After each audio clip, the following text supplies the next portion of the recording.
कोई व्यक्ति दूसरे का अपमान क्यों करता है? क्या आपने कभी विचार किया है? वैसे तो हम भी बिना कारण बहुतों का अपमान करते हैं। हमारा अपना अपमान भी बहुत बार होता है। संसार का सारा व्यवहार एक दूसरे का अपमान करने पर टिका है। जैसे पति अपनी पत्नी का अपमान करता है, पिता अपनी संतानों का अपमान करता है, नौकरी देने वाला अपने नौकर का अपमान करता है, अर्थात जो भी बलवान है वो निर्बल का अपमान करता है।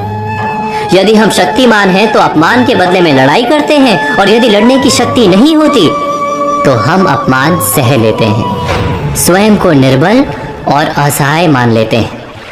हमें छोटे होने का एहसास होता है।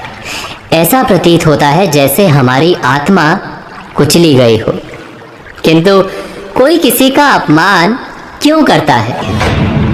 जब अपमान होता है तो मनुष्य को अपनी निर्बलता का एहसास होता है, और निर्बलता का बोध मनुष्य को कुचल देता है। वो अधिक से अधिक निर्बल बन जाता है, अत्याचार सहने की आदत सी पड़ जाती है, आत्मविश्वास का नाश हो जाता है। और जब आत्मविश्वास नहीं होता तो मनुष्य शराब और जुए जैसे व्यसनों में सुख ढूंढता है, मन से रोगी बन जाता है।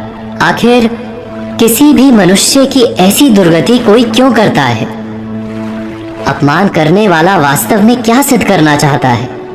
कभी गहराई से विचार किया है? वास्तव में हम किसी का अपमान करते हैं उसकी निर्बलता सिद्ध करने के लिए, ये बताने के लिए कि हम अधिक शक्तिमान हैं। अर्थात वास्तव में अपमान करने वाला स्वयं अपने आप को शक्तिमान या बलवान सिद्ध करने का प्रयास कर रहा है।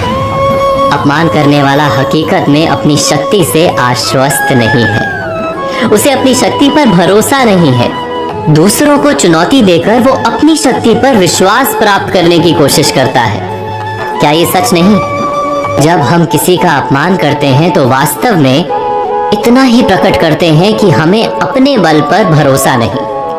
हमें ये संसार एक अविरत संघर्ष प्रतीत होता है, कभी ना रुकने वाली एक जंग सी दिखाई देती है।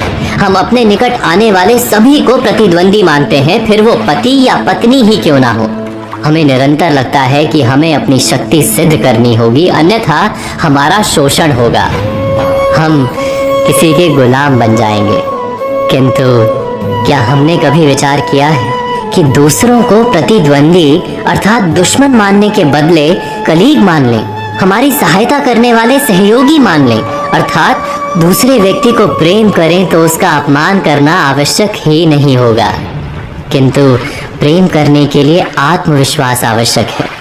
जिसे अपनी शक्ति पर विश्वास नहीं, वो प्रेम कर ही नहीं सकता।